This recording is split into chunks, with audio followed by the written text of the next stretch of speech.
Bismillahirrahmanirrahim. Assalamualaikum warahmatullahi wabarakatuh. Halo, saya Putri Maisuri dengan NIM 22042050. Pada video kali ini, saya akan mempresentasikan mengenai perilaku individu dalam organisasi pada mata kuliah perilaku organisasi dengan dosen pengampu Ibu Yulia Hanusalina, SIP, MAP. Nah, teman-teman, sebelum kita membahas mengenai apa itu perilaku individu dalam organisasi, maka penting bagi kita untuk mengetahui secara umum apa itu perilaku organisasi.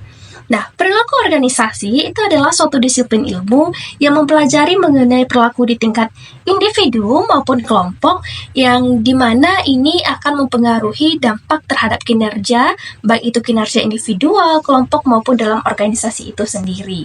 Nah, pada bagian ini kita akan membahas mengenai perilaku individu dalam organisasinya. Nah, jadi sebelum kita membahas mengenai perilaku individu, maka penting untuk kita ketahui apa itu perilaku. Nah, perilaku itu merupakan fungsi interaksi antara individu serta lingkungannya. Jadi ada fungsi interaksi antara individu dan lingkungan yang membentuk yang namanya perilaku. Nah, perilaku itu ditentukan oleh dua faktor atau dua karakteristik atau dua ciri, yaitu karakteristik individu dan juga karakteristik lingkungan. Nah, kalau karakteristik individu yang berpengaruh terhadap perilaku individu itu adalah kemampuan, kemudian kebutuhan, kemudian kepercayaan, kemudian pengharapan dan pengalaman masa lalunya. Sedangkan karakteristik lingkungan atau organisasi yang berpengaruh terhadap perilaku individu itu adalah hierarki, kemudian tugas, kemudian wewenang, sistem reward, sistem kontrol, dan lain sebagainya. Nah, teman-teman, perilaku individu itu tidak hanya dipengaruhi oleh faktor keturunan saja, tetapi ada faktor-faktor lain yang mempengaruhi terbentuknya perilaku individu. Entah itu dipengaruhi oleh effort atau usaha, atau ability atau kompetensi, atau situasi lingkungan. Nah, perilaku individu itu merupakan suatu perilaku seseorang dalam melakukan sesuatu atau cara ia bertindak terhadap suatu kegiatan dengan menggunakan keterampilan ataupun pengetahuan. Itu yang dimaksud dengan perilaku individu. Nah, adanya keterampilan itu pastinya tidak akan lepas dengan adanya pengetahuan dan pengalaman masa lalu seseorang yang membentuk perilaku individu mereka.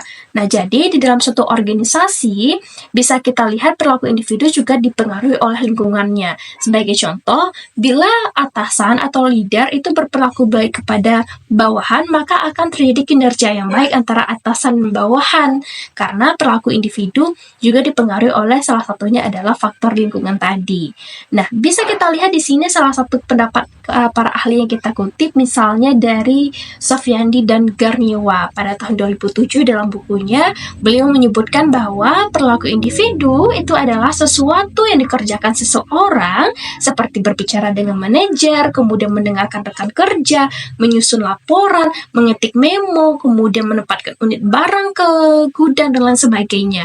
Jadi dari pendapat ini bisa kita lihat bahwa yang dimaksud dengan perilaku individu segala sesuatu yang dikerjakan oleh individu, baik itu berupa keterampilan ataupun pengetahuan, itu yang dinamakan dengan perilaku individu.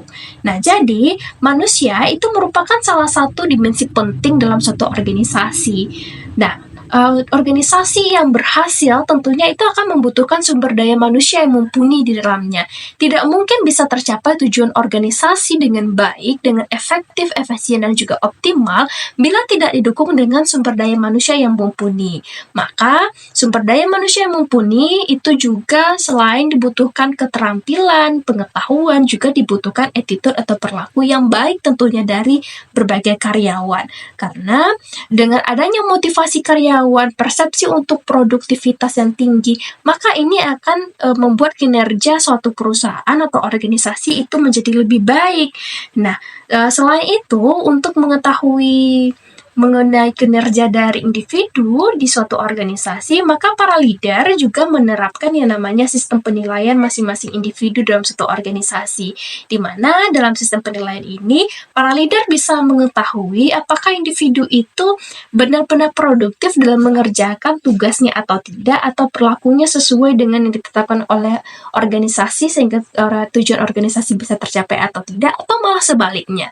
Nah, Apabila seorang karyawan atau seorang individu dalam suatu organisasi itu dia produktivitasnya tinggi, kinerjanya tinggi, kemudian berprestasi, yang juga berpengaruh terhadap tercapainya tujuan organisasi yang baik, maka dia akan diberikan yang namanya sistem reward, bisa berupa balas jasanya, bisa berupa gaji, kemudian imbalan, insentif, dan lain sebagainya, ataupun mungkin kenaikan pangkat atau promosi.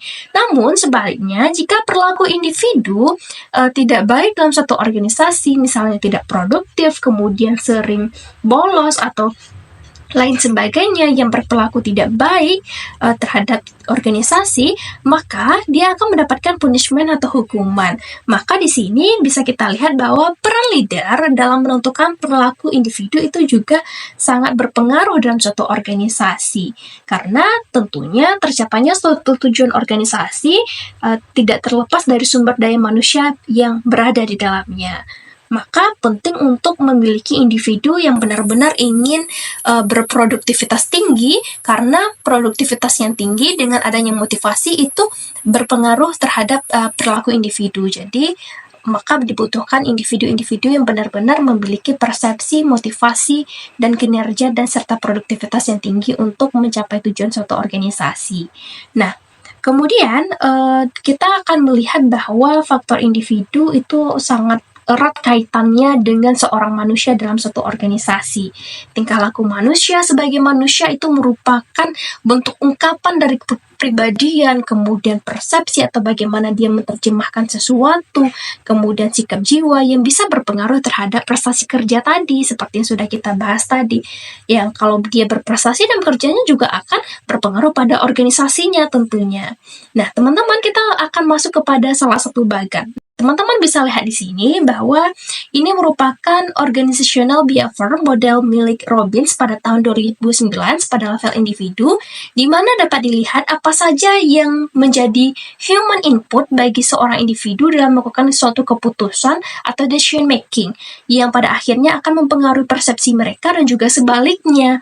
Nah, model tersebut mungkin mencakup untuk memberikan gambaran sekilas bahwa apa yang kita pegang yaitu nilai, dan apa yang kita percaya yaitu kepercayaan, serta apa yang kita dapatkan dari proses pembelajaran itu berpengaruh terhadap persepsi individu dan bagaimana caranya dalam melakukan atau mengambil suatu keputusan. Jadi dia itu saling timbal balik satu sama lain. Bisa kita lihat di bagian dia saling mempengaruhi satu sama lain seperti sebuah sistem. Nah, kalau berbicara mengenai contoh aplikasi perilaku individu dalam suatu organisasi publik, itu bisa kita lihat dari kepemimpinan efektif dalam Kementerian Lingkungan Hidup dan Kehutanan atau KLHK di Indonesia. Jadi, dalam konteks KLHK ini, kepemimpinan efektif itu sangat berpengaruh terhadap terbentuknya perilaku individu dalam satu organisasi. Bagaimana pimpinan itu, seperti yang sudah kita bahas tadi, mempengaruhi motivasi dari para pegawainya, dari individu-individu di dalamnya. Tentunya hal tersebut berpengaruh sekali. Baik itu kepemimpinan yang efektif dia dilakukan seperti dengan kemampuan komunikasi yang jelas dan persuasif, kemudian bagaimana dia mengatur individu-individu yang berada di dalam lingkungannya sehingga produktivitas dalam organisasinya itu bisa sesuai dengan apa yang diinginkan. Jadi kepemimpinan efektif dalam KLHK itu juga berpengaruh pada perilaku individu dalam organisasi. Maka itu salah satu contoh dari perilaku individu dalam organisasi yang dipengaruhi oleh kepemimpinan yang efektif atau leader yang efektif gitu, teman-teman. Mungkin sekian dari saya, semoga bermanfaat. Wassalamualaikum warahmatullahi wabarakatuh. Sampai jumpa.